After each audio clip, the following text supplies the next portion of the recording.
In 1924, the highlands of northwest Algonquin Provincial Park were home to a vast untouched hardwood forest. Too heavy to float on the river drive, the trees were ignored during the first wave of logging.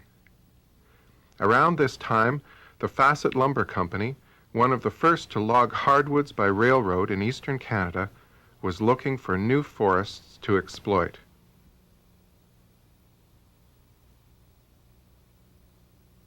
In 1905, Fasset Lumber established a large operation in the town of Fasset, Quebec, on the north shore of the Ottawa River.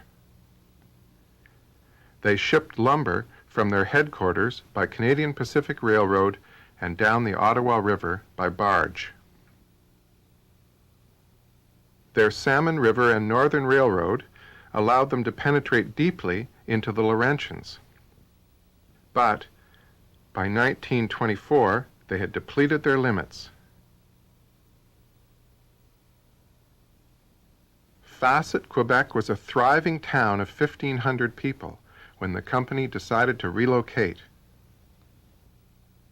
In Ontario, near North Bay, a local lumberman, Bill Foster, shown on the left, established a small operation called Foster's Mill on the Canadian National Railroad's Algonquin route.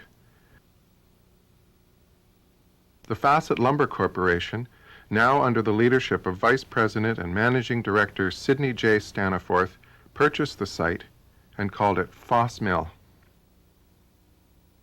By August 1924, Foss Mill was a hive of activity as the railway, mill, boarding house, company store, office, and town site were established. Mill equipment and railway rolling stock were moved from Fasset to Foss Mill. With the Quebec mill closed, many employees reluctantly relocated to this isolated Wassy River Valley. By 1929, a thriving village of 175 people had been created. A school and a church were built, and a sense of community soon developed. The company railway was extended 20 kilometers south to Tea Lake in Algonquin Park. Quality hardwood was their specialty. The mill cut up to 100,000 board feet in each 10-hour day. When the Depression hit in the 1930s, the demand for forest products declined, and a search began for new markets. In order to promote their lumber in England and elsewhere, they produced a film of their operation. This film, not shown for over 60 years, follows. It has been augmented with sound and music.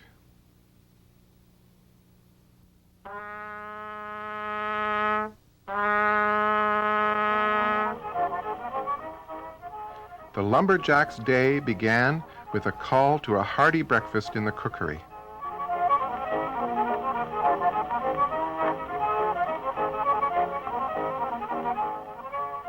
At its peak, there were 6 camps and as many as 400 men inside the park. Each camp was built to be used for 2 or 3 years before they moved on. Most of the camps were operated by jobbers from the Fasset, Quebec area and some by local contractors. Their job was to deliver logs to the railway in specific quantities and on schedule. Teamsters lead their teams of horses out for the day's work.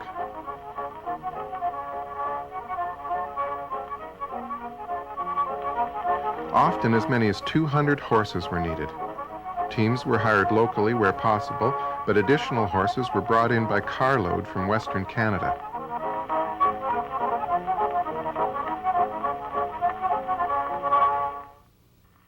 Sawyers used traditional cross-cut saws and axes, since chainsaws were not available until after the Second World War.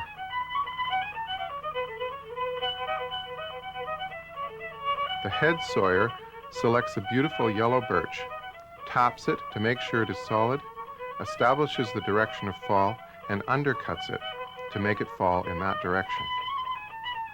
His sawyers fell the tree with their crosscut saw.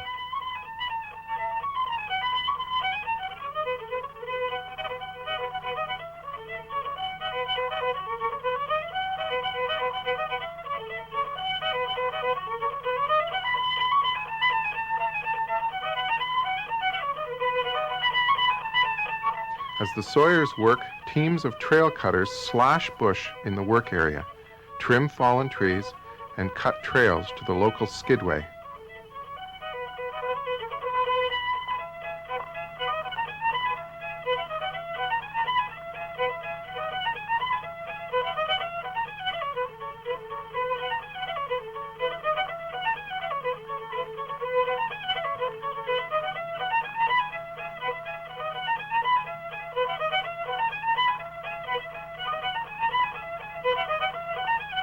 After the tree is felled, it is measured and bucked into lengths selected by the head sawyer.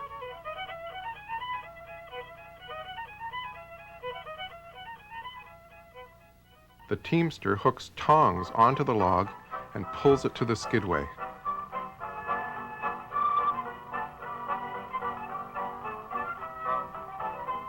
When the logs arrive at the skidway, men pile them using the teams of horses and a decking line. Prior to Christmas, when the skidding is complete, company scalers measure the logs to record the season's cut. Itinerant government scalers also measure to determine provincial fees. After Christmas, when the ground and lake are frozen solid, the hauling season begins, and logs are taken on sleighs to the log dumps adjacent to the railway. The hauling sleighs are in two sections joined by cross chains to allow flexibility on the rough roads. Frozen logs are broken up in preparation for the haul.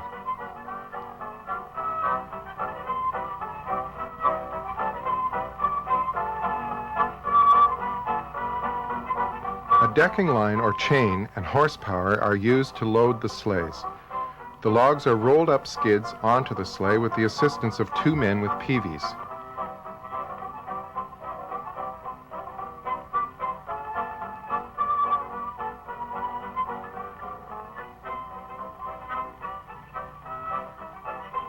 The logs are hauled over long roads to the edge of Tea Lake.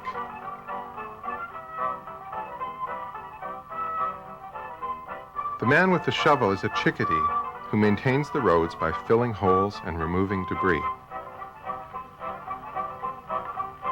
On steep hills, sandpipers spread hot sand on the road to slow down the sleighs.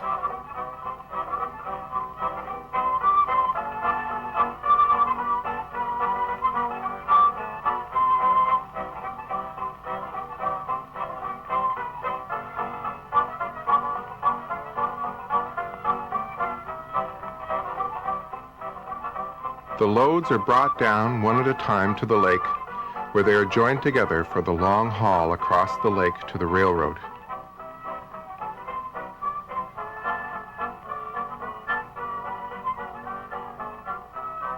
A sprinkler tank is filled with water to be spread on the hauling roads to increase thickness and allow for a smoother run.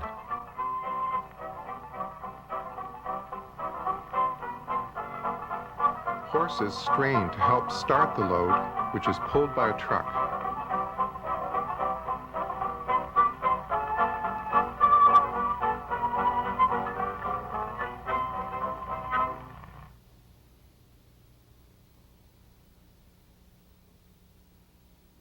The Fasset Lumber Company was progressive in their use of mechanization, such as trucks and tractors.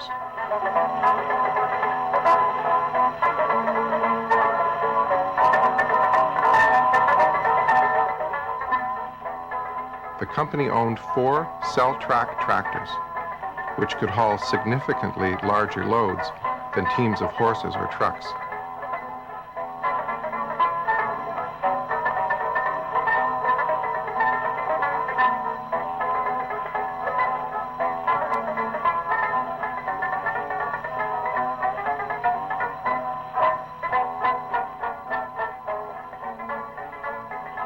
When the logs arrive, steam log loaders add them to the thousands of logs already piled along the railway, awaiting the locomotive.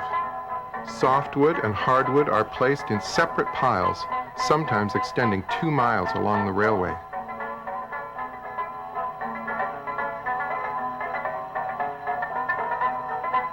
The Barnhart log loaders had 25-foot booms and could swing a full 180 degrees. These logs remained here until they were needed by the mill. The 75-ton coal-fired Shea logging locomotive number 54, one of the 2 company locomotives, made daily trips throughout the year to supply the mill.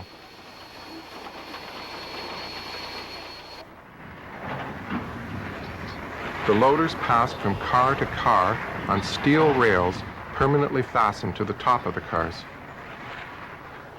A team of highly skilled men operates the loader, carefully placing the logs. The top loader handles the dangerous job of positioning the logs and removing the tongs.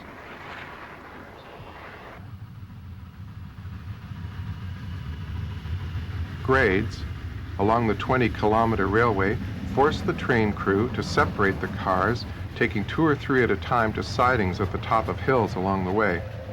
The railway dropped 200 feet over the hilly terrain of the Algonquin Park highlands from the dumps to the mill, with grades reaching as much as 10%. Brakemen climbed across the top of the cars to apply handbrakes when proceeding downhill. A caboose provided protection during the long days in all extremes of weather. Margaret Frederick remembers. Well, my dad was Alan Gleason. He was the engineer on the logging train. My brother Lester worked as the fireman with him. And he'd get up at 5 o'clock in the morning, and about 5:30 he'd leave to go down to the yard where the engine was. We wouldn't see him all day. We wouldn't see him when he got up, and we wouldn't see him when he came home in the wintertime. It'd maybe be midnight. Maybe we wouldn't see him all week.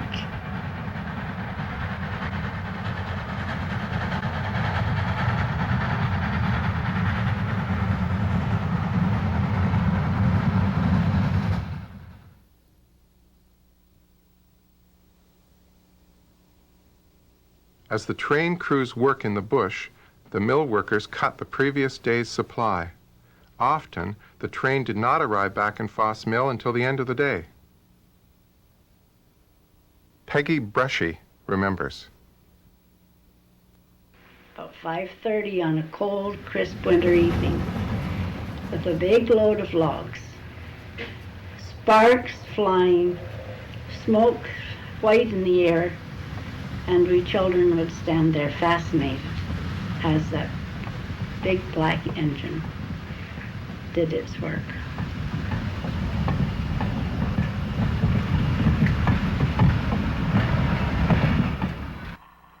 At the mill pond, the logs were unloaded onto a sloping ramp and into the pond, ready for the next day's sawing. The hot pond, which allowed sawing all year round, was heated by exhaust steam from the mill. Mill worker Dona Yuno remembers. All the exhaust from the big engine went into the pond to keep the water warm, so that they could thaw out the logs, because they couldn't saw no frozen logs down.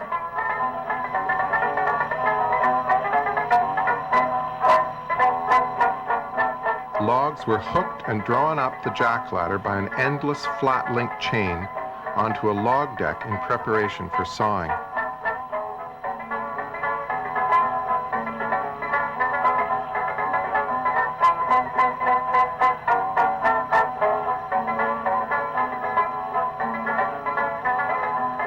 On the reciprocating shotgun carriage, the dogger holds the log in place with steel dogs. The key player in the mill is the head sawyer, shown on the left. He signals the setter, who sets the width of the cut. The kicker rotates the log and pushes it against the carriage for the next cut.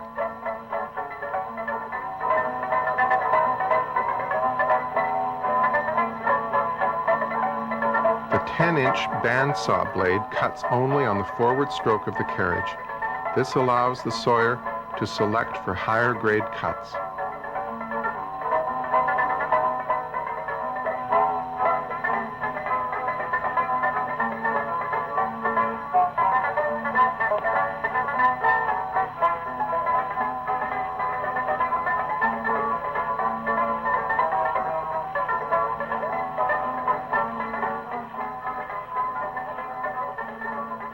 Rough edges were left on some planks to be trimmed later by the edger.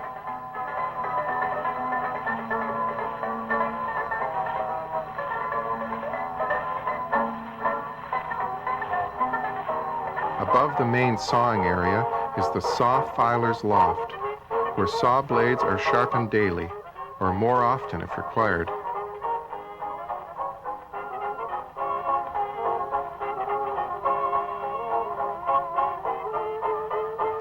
Saw filers were in great demand and were among the highest paid men in the mill.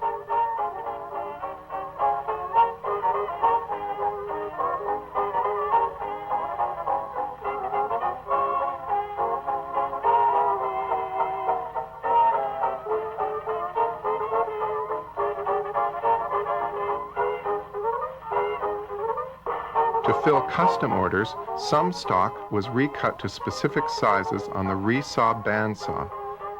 Note the thick planks as they are cut into thinner boards.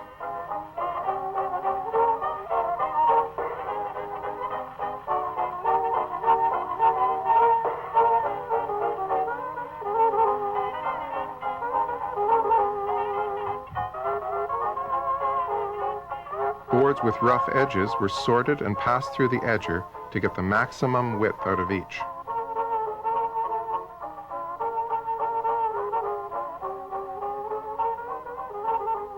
To prevent wastage, the slasher is used to cut edgings and slabs. The edgings were used to fire the boiler, and the slabs were used for lath and pickets. The slabs went down to the semi-dimension mill on the lower level, where they were cut into blanks for the furniture industry.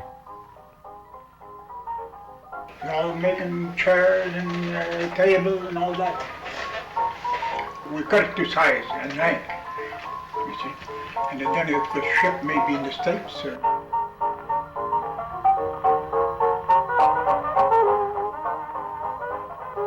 all the sawdust, bark, and chips are directed to the firebox of the boiler as fuel.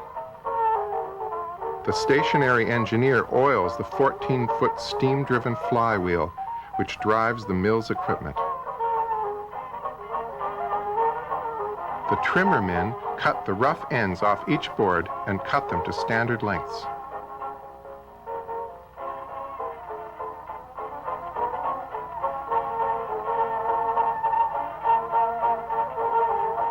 In the sorting shed, graders mark the lumber according to its quality.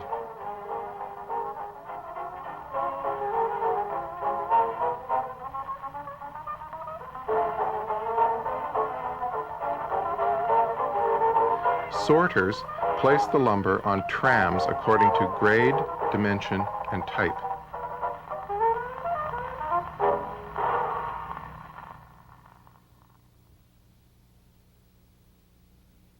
The trams are pushed down the tramway docks into the yard where the lumber is piled.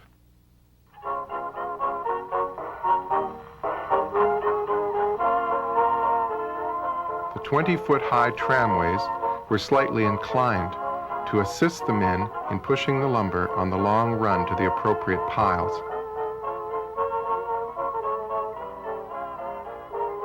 In the lumber yard, east of the mill, upwards of 15 million board feet of prime lumber were stored for air drying, waiting to be sold and shipped. The lumber was piled from the ground to the tramway and up to 20 feet above.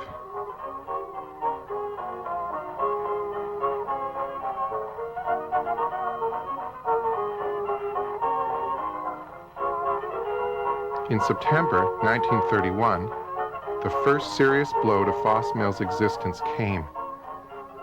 This yard was consumed by a devastating fire. A wind shift saved the mill from destruction, but not before several workers' homes were destroyed.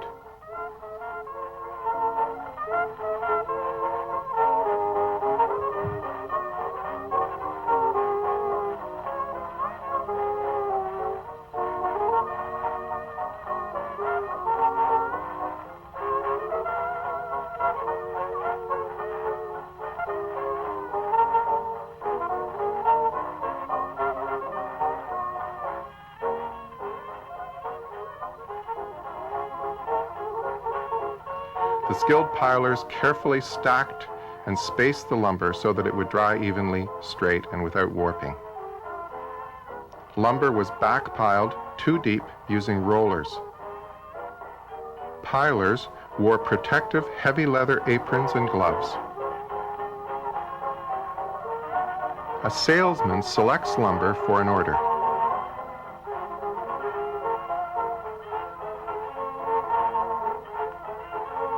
Lumber is selected, tallied, and loaded 1 piece at a time into a waiting boxcar on a siding.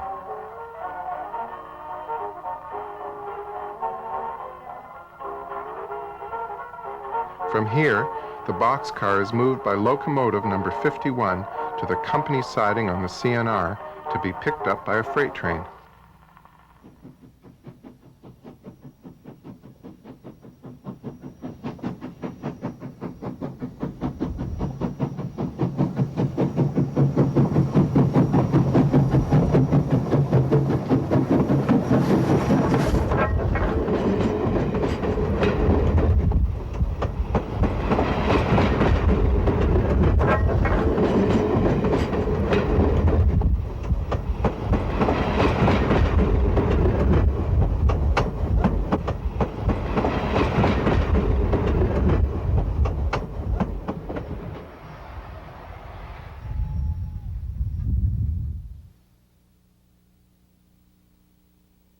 By 1933, the Depression had crippled the lumber industry.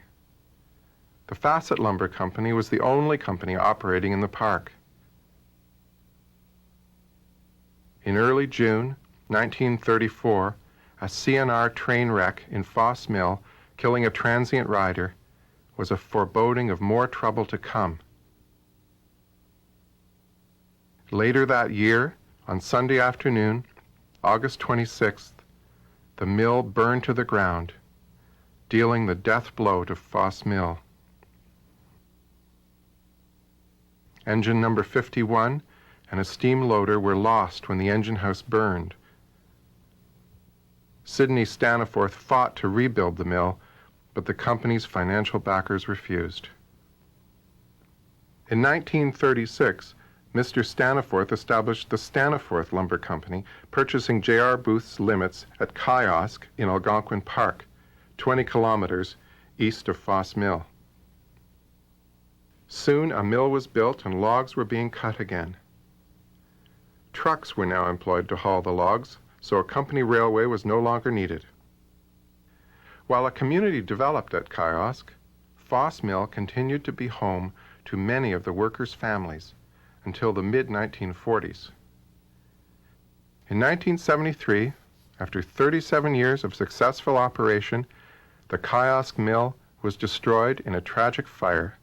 The following year, the master plan for Algonquin Park ruled out any further mill construction within its boundaries. Thus ended an era in Ontario's logging history.